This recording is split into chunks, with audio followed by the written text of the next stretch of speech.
What's going on, dudes and dudettes? So USC did get a big time commitment this Thursday morning from a Minnesota player.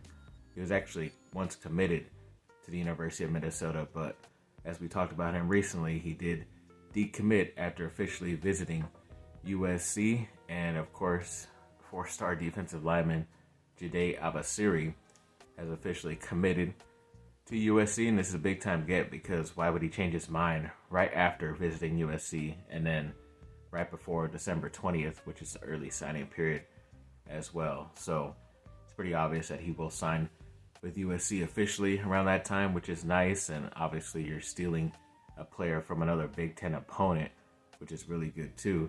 Probably going to hate you more for it, but it's still competition. That's what you have to do. So definitely very excited to have this guy pretty soon, hopefully, on the roster. And then when it comes to a four-star, actually, I'm not really sure his star ranking, but he is a 2024 defensive lineman, Lorenzo Cowan. He was committed to Kentucky, but then once again, after visiting USC officially, he decommitted from Kentucky, and we still have not heard exactly if he is going to commit to USC or not, but it kind of seems like the writing's on the wall there that he will be coming as well from that 2024 class, which is pretty cool because obviously Kentucky is maybe like middle of the pack when it comes to SEC teams, which is considered the best conference according to a lot of people, but they still get some pretty good guys, especially on that defensive side. So if they're looking at him and he was committed there, then he must be a pretty solid player as well. And he even said that it was an incredible visit while he was at USC. So all signs point to him hopefully signing soon, and maybe he will sign in this early signing period as well on the 20th, but we'll have to wait and see. And Andrew Malek, who's offensive lineman at USC, has entered the transfer portal. I think he's been here at least a couple seasons, but hasn't been able to even get as a full-time backup on the offensive line status. So he saw the writing on the wall and entered the portal to test it out, I guess, and see what ends up happening. But I mean, he was considered like a 3 or 4 star guy when they got him, so maybe not as much talent, but we'll see if he lands somewhere else or if he ends up returning to USC. And an incoming 2024 offensive lineman, Makai Sanaa, hopefully I'm saying that correct. He recently accepted an invitation to the Under Armour All-American game, which is pretty cool because it's usually that Army All-American game, the Under Armour. There has to be another one, I think. But either way, as long as you get accepted to one of those, then you're pretty prestigious. I think the Polynesian Bowl has a lot of recognition as well nowadays. So, yeah, it's pretty cool for him. One of the two, him and Jason Zandamela, a couple interior offensive linemen coming in to help out USC's future. So definitely very excited about that. And 3 more Duke football product news. So RJ Oben, one of the edge players that entered the transfer portal, has decided to join Riley Leonard at Notre Dame, which sucks because, 2 guys from one of your favorite teams going to a rival to the other team always sucks. But good luck to him, I guess, except against USC. Then they had a safety as well. I think he's a junior in his class, and Brandon Johnson recently entered the portal. Don't really remember him much, but either way, good luck to him as well. And there was also a wide receiver with 1 year left of eligibility, Malik Bowen, sometimes either or. But yeah, he recently entered the transfer portal as well. Don't really remember his name coming up as much, so maybe it's not too big of a loss, but we will see in the end if these guys end up returning back or not back to Duke.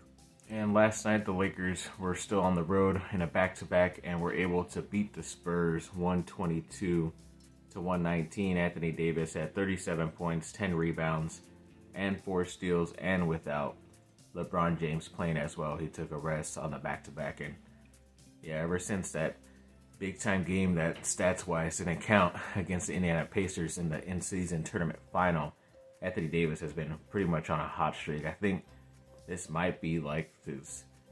He's had double-doubles like almost every game this year, which is pretty crazy. But yeah, he definitely should be getting some MVP talk or definitely making an all-star especially as a reserve as of right now. But we'll see how that Western Conference shakes up. But yeah, it's pretty great win. They did have a pretty big lead, let it go from the highlights I saw, but then were able to make some clutch free throws towards the end. I think AD hit a couple of those and were able to play defense and get that victory against, the star number 1 overall pick. So definitely very excited they were able to get that, and especially without LeBron as well. So big time for them. And Sum 41 recently officially announced their album, even though we already know it's coming out, their final album, Heaven and Hell. And they also released a song earlier in the week called Rise Up, which is actually supposedly part of the Hell side of the record, which is more of like hardcore and harder rock, whatever, compared to the first one, Landmines, that came out, which is more of the punk pop and all that extra stuff that they did in the early 2000s, like regular sounding punk rock music. But I still enjoyed it. The song was pretty cool, and they had like a lot of cool like Easter eggs and appearances in that music video. So if you want to check it out, it's pretty cool. It's not even that crazy of a metal hardcore song either. It still kind of sounds a little bit more of an upbeat punk rock song anyways, but I still liked it nonetheless. So go check it out if you're interested in it. And then apparently just earlier today, Larry David announced that